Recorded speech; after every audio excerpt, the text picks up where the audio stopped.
Agora você ouve uma palavra de vida com o pastor Érico Rodolfo Bussinger.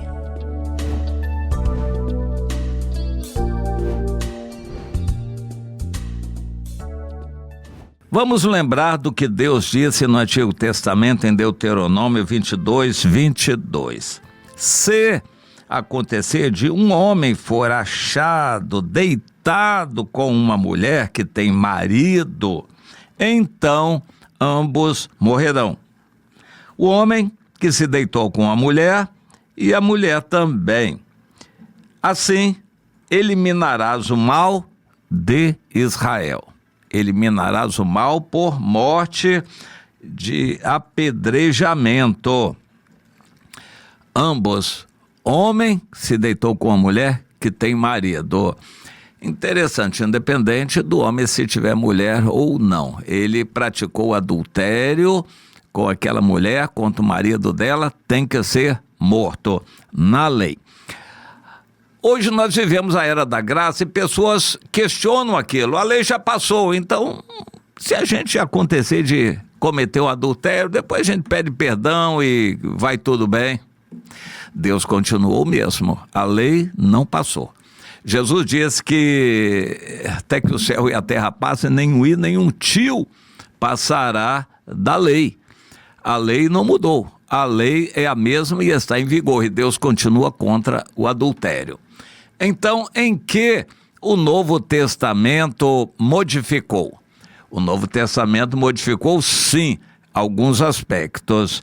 Um deles é o seguinte: se uma mulher no Antigo Testamento for achada em flagrante, deitada com um homem, o adultério estará caracterizado. Se aquilo ficar escondido, não se poderá punir, a menos que o marido da mulher desconfie e, enfim, entregue aquilo ao Senhor diante do sacerdote. O ventre da mulher pode inchar, a perna dela, né, a coxa descair. Nós não temos na Bíblia um exemplo de como isso aconteceu. Temos histórias de adultério célebres, por exemplo, Davi com a Batseba, mas não temos ideia de isso ter acontecido, o ventre inchar e a coxa descair. Isso não tem um exemplo aplicado na Bíblia. Porém, no Novo Testamento, Jesus diz que o homem que olhar para uma mulher com intenção impura já adulterou com ela. É claro que isso pode acontecer também, ao contrário, a mulher olhar para um homem, o que é mais raro, porque a mulher não é atraída normalmente pela aparência do homem. O homem, sim, é atraído e até hipnotizado pela aparência da mulher. Mas o contrário não é normal de acontecer. A mulher é atraída pela conversa, pela insinuação do homem.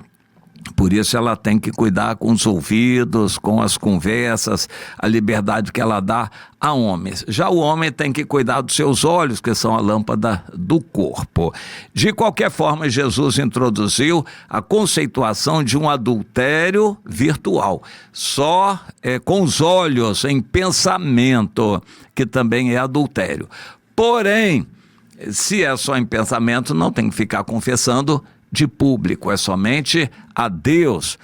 Mas o adultério em nossos dias, de fato, consumado, é um pecado que precisa ser confessado de público. Jesus não condenou a mulher adúltera, mas advertiu. Como quem disse, arrependa disso, demonstrando que você não mais vai pecar.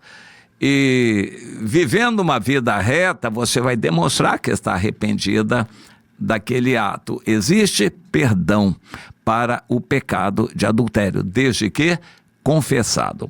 Então eu queria apenas realçar, porque esse assunto não se esgota, eu queria realçar esse aspecto. O adultério continua sendo um pecado digno de morte aos olhos de Deus.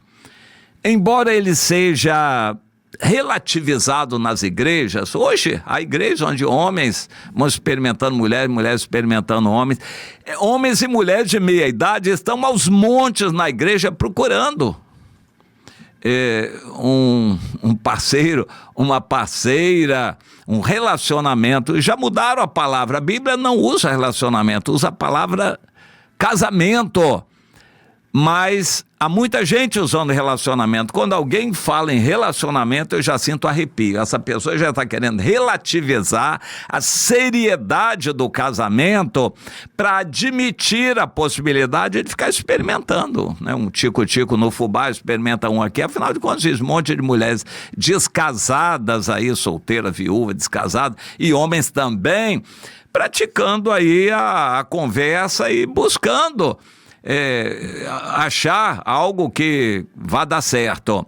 E é muito comum no mundo e infelizmente também dentro da igreja ficar experimentando a merenda antes do recreio. Ou seja, a pessoa se junta, ela não tem ninguém, está sozinha, eu também sou homem, estou sozinho, então a gente vai lá experimentando, convivendo, e se der certo a gente se casa.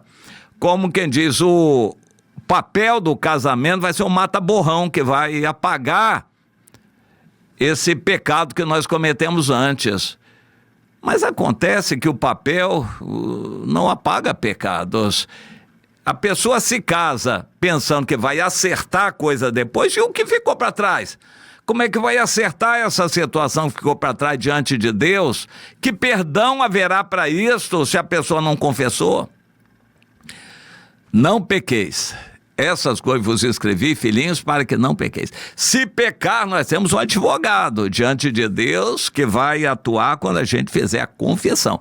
1 João 1,9. Se confessarmos os nossos pecados, Deus é fiel e justo para perdoar os pecados e purificar a nossa consciência. Tem que haver uma confissão, no meu entender, pública. Havendo adultério, seja de que forma for, na igreja tem que haver uma confissão pública para que haja perdão. E mesmo assim, a confissão só vai ter valor se a pessoa verdadeiramente está arrependida. Arrependida!